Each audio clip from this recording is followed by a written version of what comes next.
Hello friends मु सुधीर आपण मानकु ए video रे स्वागत करूची। फ्रेंड्स ए वीडियो रे आमे आरआरबी तरफ आसीथिबा लोको पायलट गोटे बड़ वैकेंसी हाराहारी आपनकर 10,000 पदवी रो वैकेंसी रही ताकू आमे डिस्कशन करबा। ते वीडियो टी को लास्ट पर्यंत देखंतु। वीडियो टी भल लागिले सांग मान सहित शेयर करिवे, वीडियो टी को लाइक करिवे और चैनल को सब्सक्राइब कर देबे। तेबे चलंतु विलंब न करी वीडियो को आरंभ करबा। फ्रेंड्स आपण मैंने देखिपे ऑर्गेनाइजेशन नेम हूँ रेलवे रिक्रुटमेंट बोर्ड। इथिरे रेगुलर टाइप आपणकर पदवी रही।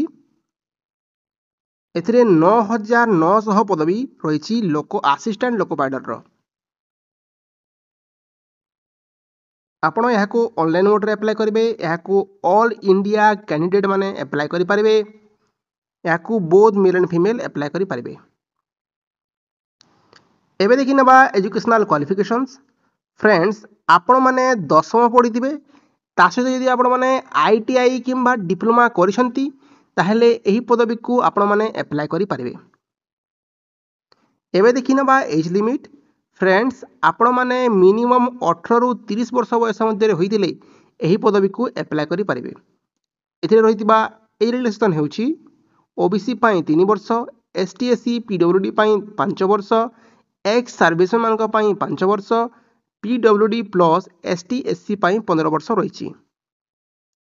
फ्रेंड्स एबे देखि नबा सैलरी विषय रे। एथिरे आपनकर 9,900 टंका पर मंथ सैलरी आपनको स्टार्टिंग रो मिलिबो। एथिरे आपनकर जो सिलेक्शन प्रोसेस रहउची ता हला आपनकर एथिरे सीबीटी 1 और सीबीटी 2 परीक्षा हबो। आउ असिस्टेंट लोको पायलट मानक पई आपनकर सीबीएटी परीक्षा हबो। देन आपनकर डॉक्यूमेंट वेरिफिकेशन हबो और मेडिकल एग्जामिनेशन हबो। फ्रेंड्स जो आपनकर स्टेज 1 सीबीटी 1 परीक्षा हबो ताहा आपनकर ऑनलाइन मोड रे हबो। एथिरे 75 टी क्वेश्चन रहइबो, 75 मार्क, 60 मिनिट। एथिरे आपण माने 3 टी क्वेश्चन भूल कले आपनकर गोटी मार्क कटिबो। एथिरे थिबा सब्जेक्ट गुडी को हला general intelligence and reasoning 25 mark, mathematics 20 mark, general awareness 10 mark, general science आपनकर 20 मार्क रहिबो क्वेश्चंस।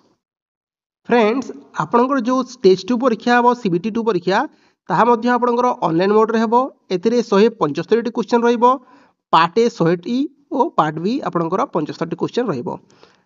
फ्रेंड्स एथिरे आपनकर टाइम ड्यूरेशन रहिबो 150 मिनिट। एथिरे मध्ये आपनकर 3 टी क्वेश्चन भूल हेले आपनकर गोटी मार्क कटिबो। एथिरे जो सब्जेक्ट गुडी रहिची पार्ट ए रे आपनकर mathematics, general intelligence and reasoning and basic science and engineering 100 mark रहिबो आपनकर। पार्ट बी रे आपनकर रिलेवेंट ट्रेड स्पेसिफिक सब्जेक्ट आपनकर रहिबो 75 मार्क। फ्रेंड्स आपनकर जो स्टेज 3 परीक्षा हबो सीबीएटी परीक्षा ताहा मध्ये आपनकर ऑनलाइन मोड रे हबो। एथिरे 5 टी क्वेश्चन रहिबो। एथिरे टाइम ड्यूरेशन आपनकर प्रत्येक लोक अलग अलग रहिबो और एथिरे कोनोसी प्रकार नेगेटिव मार्किंग नाही। एथिरे जो आपनकर सब्जेक्ट रहिबो ताहा हला memory test, following direction test, depth perception test, test of power observation, perceptual speed test. Friends एबे देखिनबा application fee. Friends general candidate, EWS candidate, OBC candidate माने एथिरे 500 टंका एप्लीकेशन फी देबे ओ पीडब्ल्यूडी फीमेल कैंडिडेट 250 टंका, एसटी एससी कैंडिडेट 250 टंका एथिरे application fee देबे। एबे देखिनबा एथिरे कोन सब लागिवो डॉक्यूमेंट गुडा।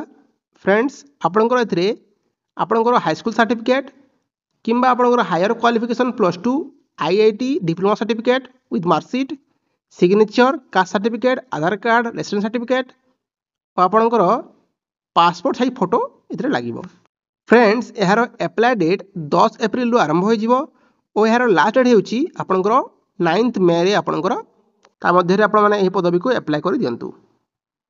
एथिरे जो नोटिफिकेशन टी अछि तार पीडीएफ टी मु मोर टेलीग्राम चैनल रे आपनको प्रोवाइड कर देबी। आपण माने सेठु जाई देखि पारबे। सो फ्रेंड यातला एक जॉब रिलेटेड इन्फॉर्मेशन टी यदि भल लागिथिबो सांगन शेयर कर देबे, वीडियो टी को लाइक करिवे और चैनल को सब्सक्राइब करिवे। देखा नूतन वीडियो रे। Stay connect.